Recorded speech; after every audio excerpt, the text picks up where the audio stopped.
Rarely do such high ideals survive the practicalities of the universe. Yet for over 4 centuries, the dream of the Solar Federation has not only been a reality, but one that has spread throughout the stars.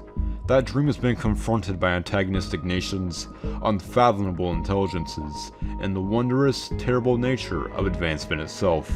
In the face of these challenges, the Federation has not only triumphed, but created new opportunities. The accomplishments of the Solar Federation are as extraordinary as pursued through its exploratory corps, as charged with the advancement of the Federation's knowledge of the galaxy and its various inhabitants. Continued development of cutting-edge science and technology, the defense of the Federation itself, and the facilitation of its diplomacy. To meet these obligations, the Solar Federation operates fleets of starships in a network of starbases spread throughout its territory. Starships operated by Sol Command have followed the same basic design principles since the organization's founding, prioritizing exploration, research, and defense. Even the smallest vessels often feature sophisticated laboratories and medical centers, as well as advanced shielding and other countermeasures that prioritize crew survivability. These vessels are constructed and maintained within enormous fleet yards, either in orbit or on the surface of major Federation worlds. Other installations operated include a variety of training facilities, research stations, and miscellaneous outposts. The service's primary headquarters and highest operational authority is based in Valnudis on Sol.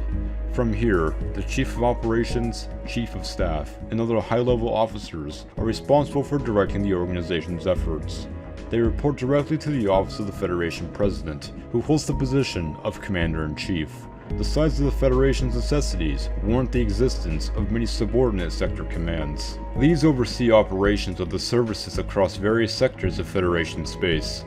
Regional commanders are granted the authority to carry out directives over large sections of the Federation, and in the case of newly established frontier sectors, often with little supervision or communication from Sol.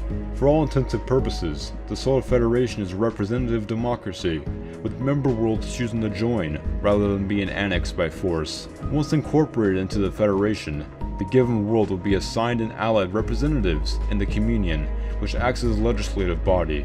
While many worlds are free to join and leave at any time they feel free, the benefits of the Federation through trade, technology, and protection usually outweigh the desire for independence. Many of these worlds joined before the Great Sector Wars, giving the Solar Federation the strength to last throughout the conflict. But across the whole Federation, there is no position endowed with greater responsibility than that of a planetary commander. Those placed in command of a Federation ship are expected to assume the role of scientist, diplomat, engineer, negotiator, peacekeeper, and any combination thereof as the situation might dictate. When operating beyond the limits of Federation territory, they must be prepared to act autonomously and make decisions with the potential to affect countless lives. While the exploits of its famous leaders are the most visible and admired aspects of Federation command, the service maintains numerous other branches and agencies critical to its function.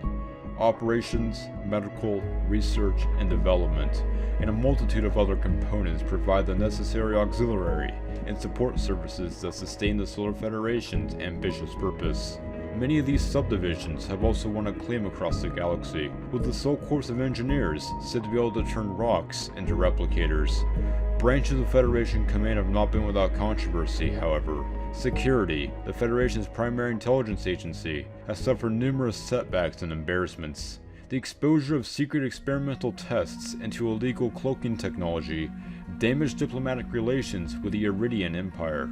However, the old ways of the Solar Federation seem to be in question. The traditional stance of neutrality and benevolence that has usually been taken by the Federation is seeming to change.